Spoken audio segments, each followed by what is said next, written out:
एक दिन की बात है। एक किसान अपने खेत के पास स्थित अनाज की कोठी में काम कर रहा था। काम के दौरान उसकी घड़ी कहीं खो गई। वह घड़ी उसके पिता द्वारा उपहार में दी गई थी, जो कि बहुत ही खास थी। और घड़ी खो जाने के कारण वह बहुत ही उदास था। उसने वह घड़ी ढूंढने की बहुत कोशिश की, कोठी का हर कोना कोना छान मारा, लेकिन घड़ी का कहीं पता नहीं लगा। हताश होकर वह कोठी से बाहर आया। उसने देखा कि कुछ बच्चे खेल रहे हैं। उसने बच्चों को पास बुलाकर उन्हें अपने पिता की घड़ी ढूंढने का काम सौंपा। घड़ी ढूंढ निकालने वाले को इनाम देने की घोषणा भी की। इनाम के लालच में बच्चे तुरंत मान गए। कोठी के अंदर जाकर बच्चे घड़ी की खोज में लग गए। इधर उधर, यहाँ वहाँ, ऊपर नीचे, हर जगह कोने पे घड़ी पर नहीं मिली। अंत में बच्चे थक गए और उन्होंने हार मान ली। किसान ने अब घड़ी मिलने की आस भी खो दी थी। बच्चों के जाने के बाद वह कोठी में उदास बैठा था।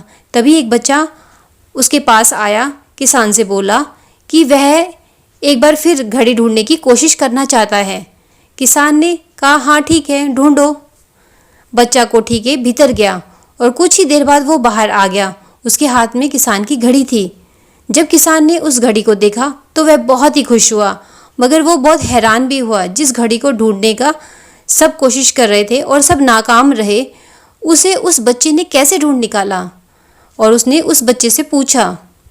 तब बच्चे ने बताया, कोठी के भीतर जाकर वह पहले तो चुपचाप खड़ा हो गया और सुनने लगा।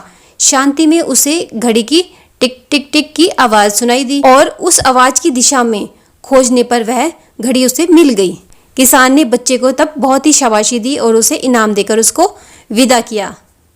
देखिए दोस्तों, इस कहानी से हमें यह शिक्षा मिलती है कि शांति हमारे मन और मस्तिष्क को एकाग्र करती है और यह एकाग्र मन स्थिति जीवन दिशा निर्धारित करने में सहायक होती है।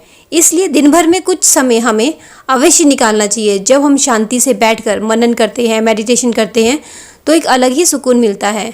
अन्यथा शोर भरी इस दुनिया में हम उलझ कर ही रह जाएंगे। ना हम कभी खुद को जान पाएंगे और ना ही मन को।